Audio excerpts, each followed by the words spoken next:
apabila Allah Subhanahu wa taala duduk di atas arasy, maka bergeserlah arasy itu seolah-olah bergesernya besi. Bila besi bergeser dia bunyi apa? Ghait itu. Wallahu alam bunyi itu macam mana, tapi seolah-olah kata Umar Al-Khattab. Mudah, paling mudah. Allah ni maha besar. Kita jangan pandang ingat Allah tu kecil. A'udzubillah. Allah maha besar. Cuba bayang kalau malaikat yang memegang arasy Allah, malaikat yang pegang arasy Allah, antara telinga dan bau dia 70 tahun berjalan kaki. Ini dalam hadis yang sahih. Telinga dan bau, hingga ke bau. Antara telinga hingga ke bau. Telinga bagaimana, bau bagaimana, wallahu a'lam. Kita tak tahu. Malaikat yang pegang. Ya, yang pegang arasy Allah. Nak abang betapa besarnya Allah. Perkataan duduk tak ada dalam hadis yang sahih. Tidak diisbatkan kepada Allah. Cuma ada hadis-hadis yang daif. Dan hadis yang daif ni disebutkan oleh Imam At-Tabari sendiri dalam satu riwayat dia sebut. Cuma mentafsirkan istiwa dengan duduk tu salahlah. Sebab tak ada hadis yang sahih. Yang ada hanyalah perkataan Abul Aliyah dan juga Qatadah, saya ingat saya, dan juga Ibnu Abbas, sebahagian sahabat dan tabi'in, mereka mengatakan bahawa istawa bererti ala wartafa'a, tinggi di atas makhluk. Itu ada. Imam Bukhari juga sebut benda yang sama. Apabila Imam Bukhari datangkan ayat Ar-Rahmanu 'alal 'arsy istawa, di bawah tu dia kata wa qala Abul Aliyah, kata Abul Aliyah maksudnya irtafa'a, tinggi. Itu ada. So saya kata yang paling tepat nak mentafsirkan istawa, tinggi. Mentafsirkan istawa dengan duduk, itu tidak ada di dalam nas yang sahih. Ada hadis-hadis yang dhaif tapi tak sahih.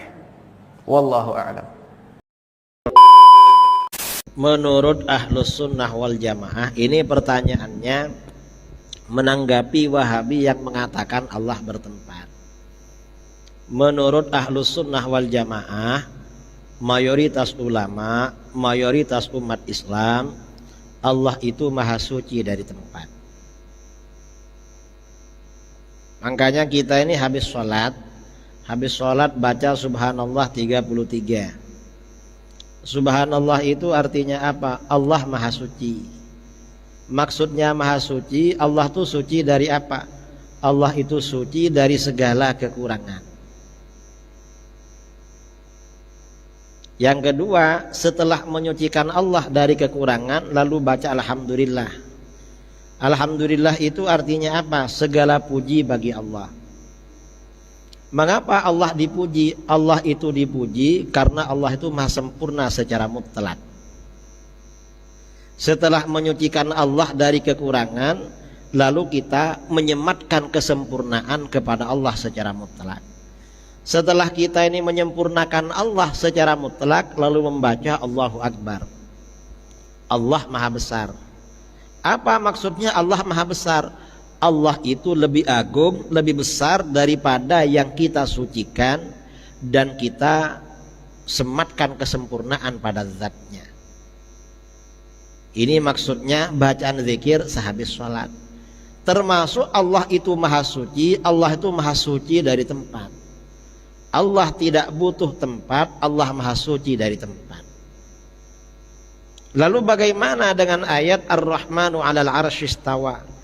Para ulama menganggap ayat ini termasuk ayat mutasyabihat, ayat yang serupa maknanya. Kalau ulama salaf menafsirkan istawa itu artinya bukan bersemayam. Istawa itu ditafwid. Istawa itu artinya Allah beristiwa pada arasy. Artinya apa? Hanya Allah yang tahu maknanya. Kalau ulama khalaf, ulama tahun 300 ke belakang, istiwa itu artinya apa? Allah itu berkuasa pada arasy, bukan bersemayam. Mengapa begitu? Kata para ulama, sesuai dengan ayat Al-Quran, ya, dasar Al-Quran. Ayat Al-Quran itu ada ayat muhkamat, ada ayat mutasyabihat. Ayat muhkamat itu artinya ayat yang jelas maknanya. Mutasyabihat itu ayat yang tidak jelas atau maknanya yang serupa. Ayat mutasyabihat maknanya dikembalikan pada yang muhkamat. Yang muhkamat ayat mana? Yang muhkamat ini ayat surat Al-Ikhlas. Qul huwallahu ahad, Allahus samad, lam yalid walam yulad walam yakul lahu kufuwan ahad. Maknanya apa? Ya, maknanya termasuk laisa kamitslihi syai'. Tidak ada sesuatu apapun yang serupa dengan Allah. Karena Allah tidak serupa dengan sesuatu apapun, selain Allah ini semuanya bertempat, maka Allah tidak bertempat.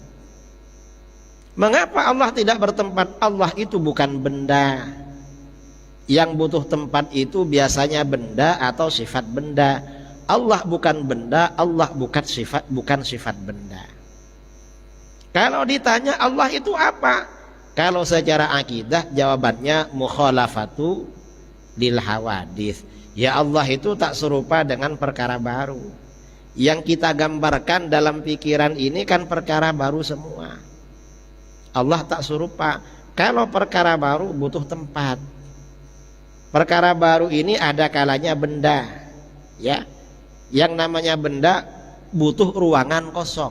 Itu benda namanya. Benda itu ada benda padat, ada benda halus. Kalau benda padat bisa dipegang, kalau benda halus gak bisa dipegang. Contohnya seperti cahaya, itu kan benda. Seperti ruh, itu juga benda. Kalau sifat benda butuh pada benda sebagai tempat. Seperti warna putih, itu butuh pada benda untuk ditempati warna. Seperti panas, hangat atau dingin, butuh benda untuk panas atau dingin. Kalau benda butuh ruangan hampa, ruangan kosong. Allah itu bukan benda, bukan sifat benda. Kalau Allah bukan benda, bukan sifat benda, lalu apa? Jawabannya laisa kamitslihi syai' walam yakul lahu kufuwan ahad. Jawabannya seperti itu. Kalau dalil Al-Quran Allah tidak bertempat, ya dalil tadi itu. Bisa pakai dalil lain. Wallahu ghaniyyun 'anil 'alamin. Allah tidak butuh pada semesta alam. Tidak butuh tempat atau tidak butuh apa-apa. Kalau dalil Al-Quran. Kalau dalil hadis lebih banyak lagi. Apa dalil hadis? Antallahir falaysa fawqaka syai'. Doa Rasulullah SAW yang dianjurkan bagi orang yang banyak hutang. Antallahir falaysa fawqaka syai'. Engkau maha jelas, di atasmu tidak ada sesuatu. Wa antal batin falaysa dunaka syai'. Engkau maha tersembunyi, di bawahmu tidak ada sesuatu. Kata para ulama, kalau di atas Allah gak ada sesuatu, di bawahnya gak ada sesuatu, berarti Allah tidak bertempat.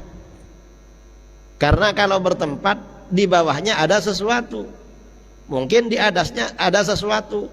Itu konsekuensi sesuatu yang bertempat. Allah maha suci dari tempat.